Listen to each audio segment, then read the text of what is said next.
Каракол шаарындагы номер 1 инновациялык мектеп гимназиясы 1923 жылы ачылган. Баштапкы аталыш англис тилин тереңдетип окуткан номер 1 орто мектеби. Эски имаратта 600га жакын окуучу билим алуучу. 1989 жылы март айында мектепке жакын эле жерден жер тилкези бөлүнүп, 3 кабаттуу типтүү мектеп ачылган.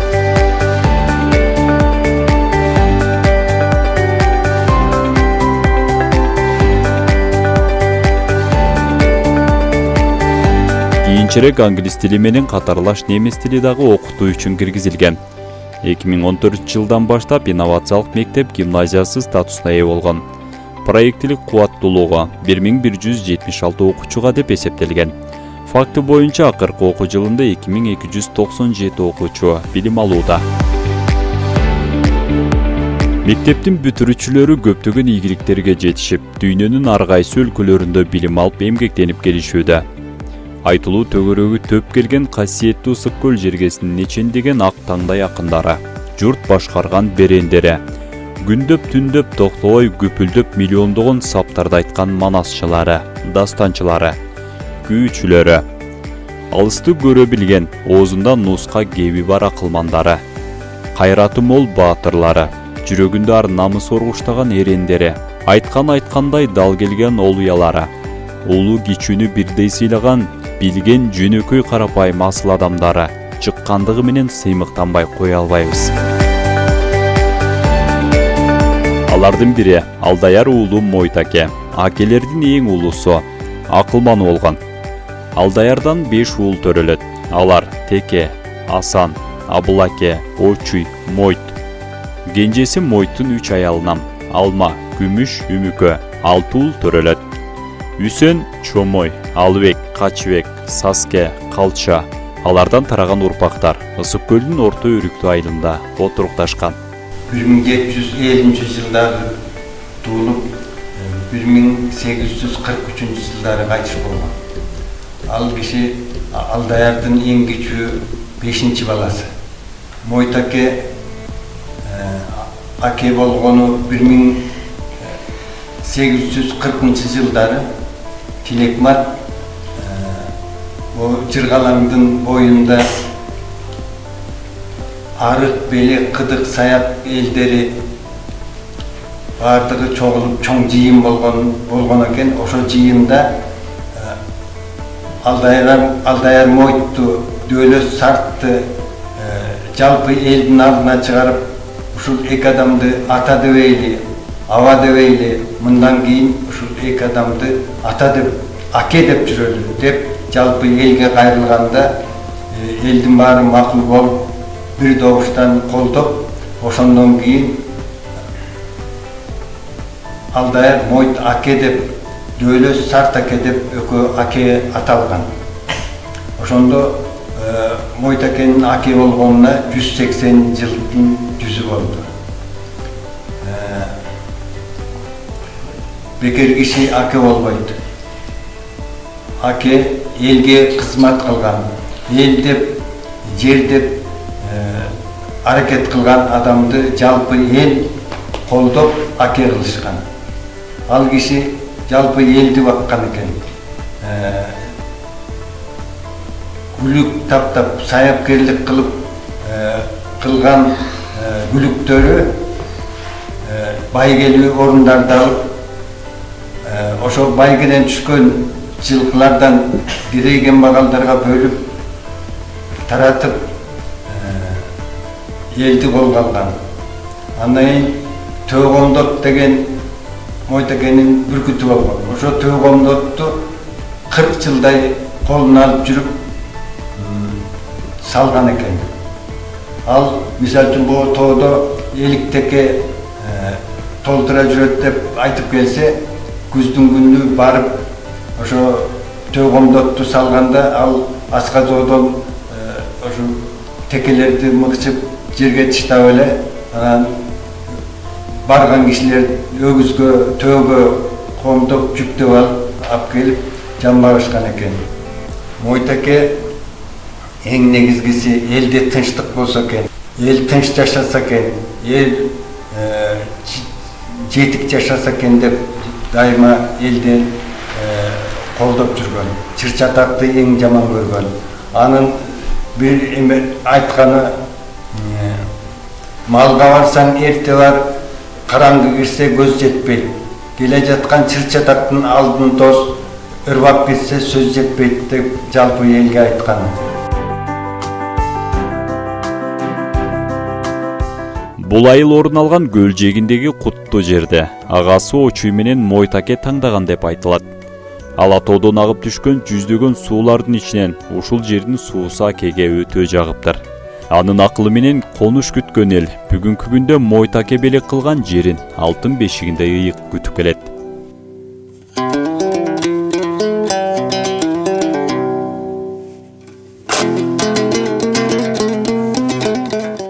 Бул Каркырада казактар келип чоң той болгон экен. Ошол тойдо казак кыргыздардын сөзсүз эле күлүктөрү чабылат, жорголору чабылат, күрөшү болот, кыргыздын комузу чертилет, казактын домбурасы чертилет,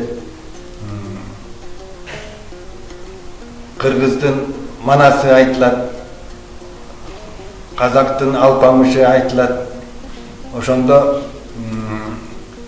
бая той тойланып, көп киши чогулуп, анан кыргыз менен казактын жакшылары бир боз үйдө отуруп, өткөн кеткен байларды айтышыптыр. Баланча бай болуптур, ал байдын мынча малы болуптур, мынча дүнүйөсү болуптур дейт. Ошондо казактын бир шубар байы, ой, өткөн кеткен байлардын несин айтасыңдар, азыркы ушу кездеги байларды айтпайсыңарбы? Мисал үчүн менин дептир 100 сокур төөм бар, 10.000 жылкым бар, 30.000 коюм бар. Сыйыр менен эшкини мал деп санабаймын, алардын санын билбейм. Эми кыргызда ушундай байыңар барбы? Ким бай? Айтып калгыла, ушул жерден жалпы отуруп билели дейт. Ошондо сен жооп бер деп бири-бирине шылдап, ошондо Алдаяр Мойт казак Шубарбайга карап жооп берип турган жерде. Шубарбай, билебиз, сиздин малыңыз көп, байлыгыңыз көп. Сизди жалпы кыргыз менен казак эл билет. Бирок мен байлыгымды айтсам, сиз бир паста кедейленип ак каласыз дейт.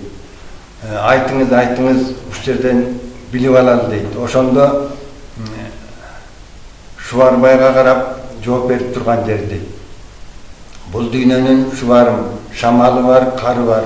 Жер титрейт, сел жүрөт, капсалаңдын баары бар. Бу турмуш жалаң күлкү эмес, муңу менен сары бар. Кареңди байлаган караңгынын таңы бар.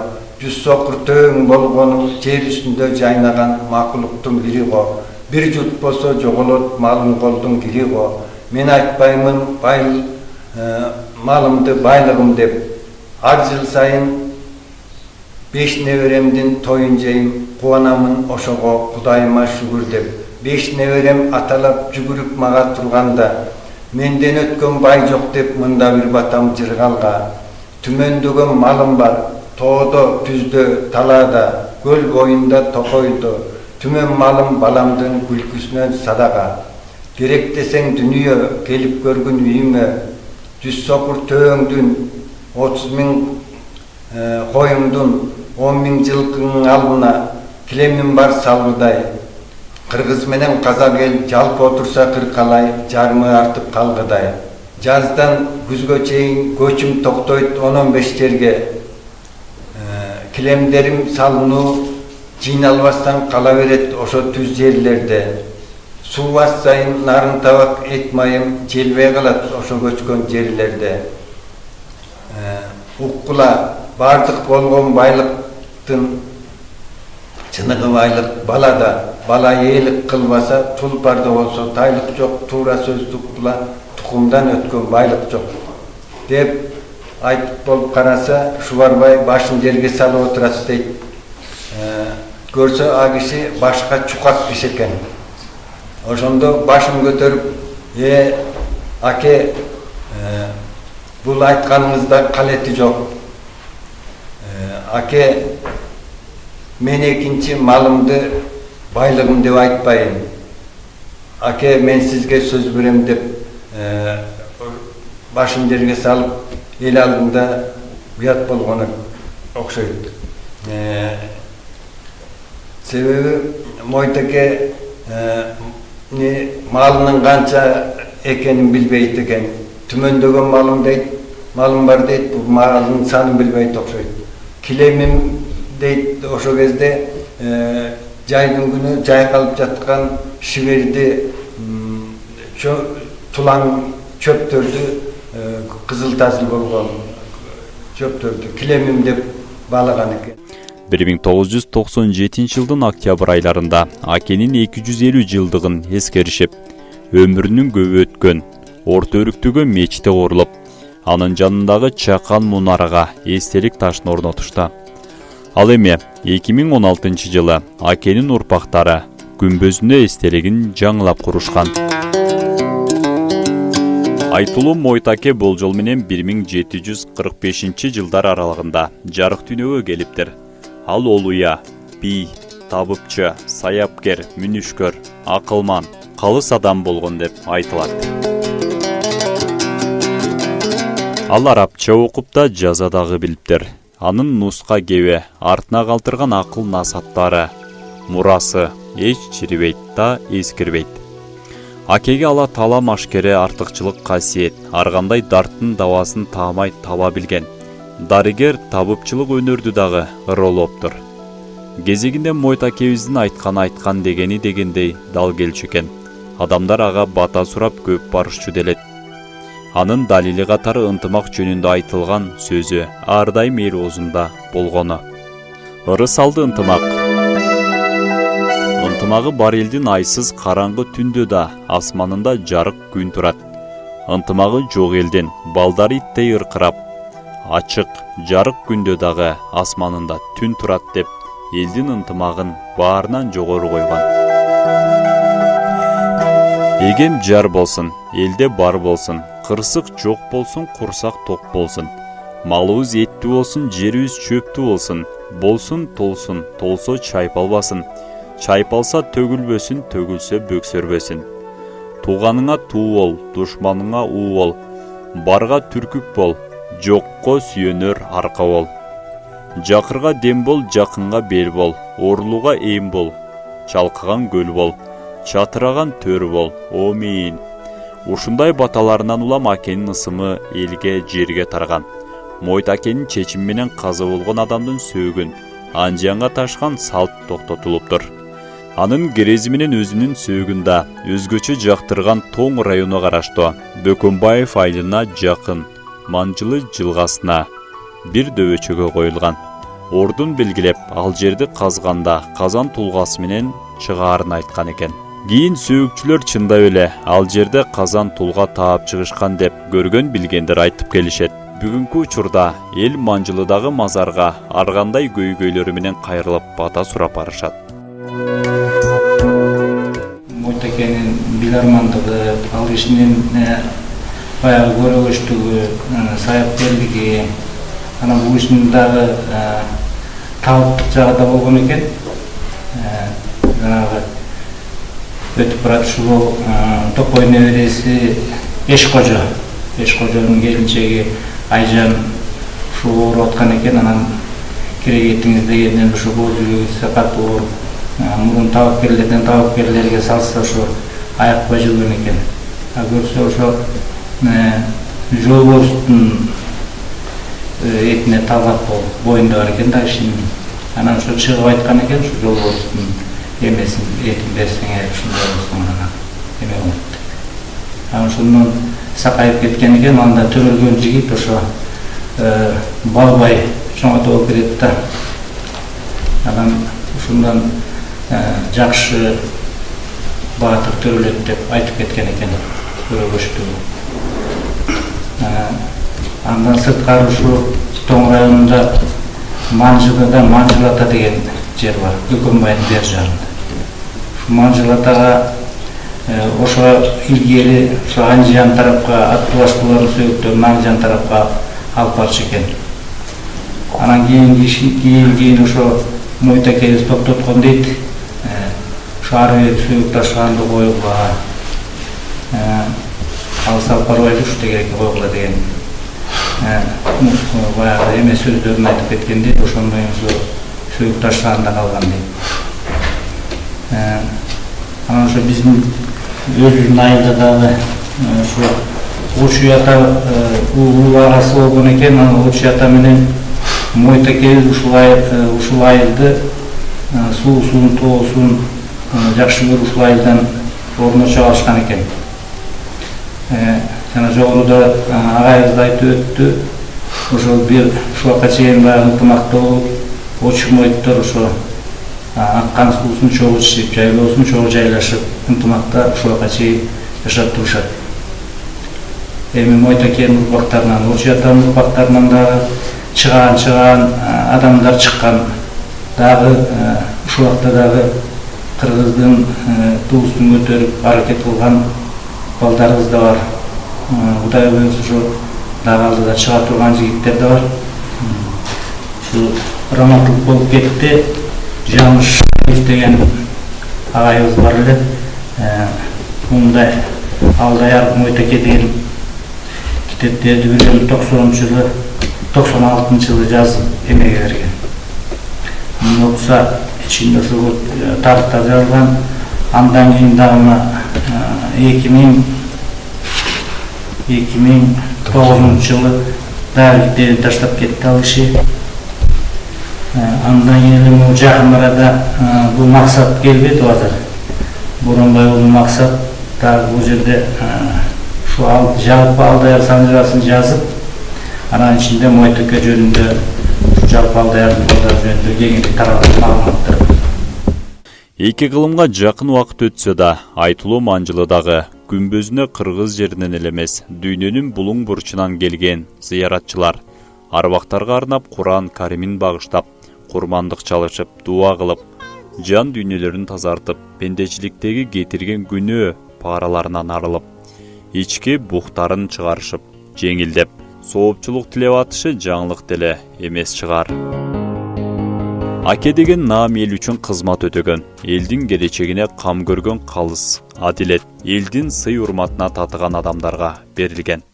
Айтылуу биздин Алдайар уулу Moytake өзү 1741-43 жылдары төрөлгөн. Алдайар уулу, Алдайар атабыздын эң кенже баласы. Өзү Алдайар атабыз бул жолу 5 балалы болгондон кийин көчүп конуп жүрүп, чоң аталар айткандай көкөмеренден дейт, бирөөсү бүргөндү суусунан дейт, бирөөсү ак бурадан дейт, өтүп баратып, өзүнүн аты баягы чоң экен, баягы иниси Токоч Кулан экен да жаш. Баягы өзүнүн инисине атын берип, өзү баягы тиги Токоч инисинин атын минип, ош жерден агып кетет да, агып, бул жолу 25-27 жаштарында суудан агып, ошон каза болгон да. Анан Алдайар атабыздын балдары ошо 5 баласы ушу көчүп конуп отуруп, ушу аймактарга келип отурукташкан. Алдайар атабыздын баласы ошо Moytake биздин агасы экөө, Очуята экөө бөлүшүп турганда ошо орто өрүктү тандашыптыр.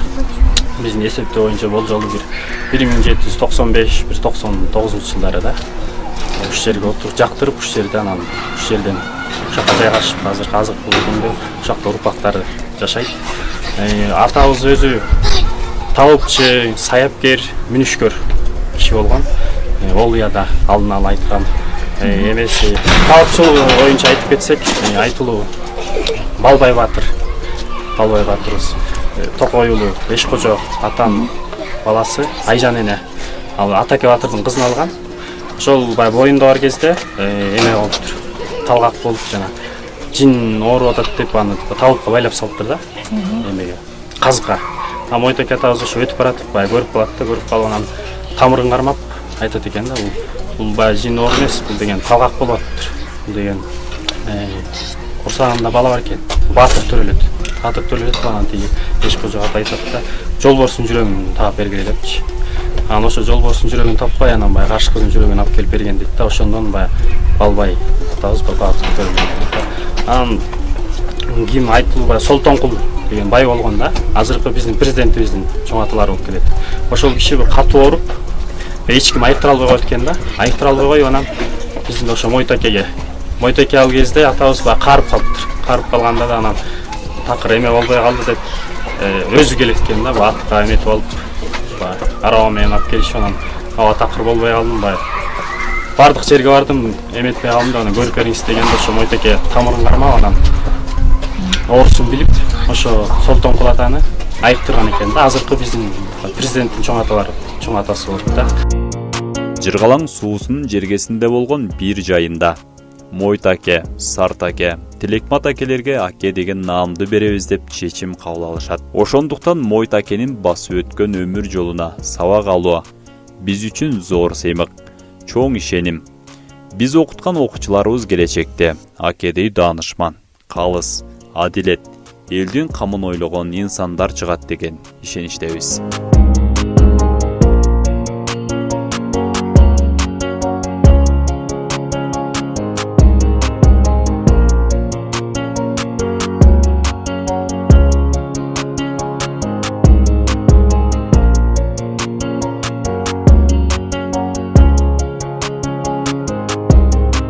Алдаяр уулу Мойтакенин ысымын Каракол шаарындагы номер 1 инновациялык мектеп гимназиясына айгарылганына биз мектептин жамааты терең ыраазычылык билдирүү менен таазим кылабыз.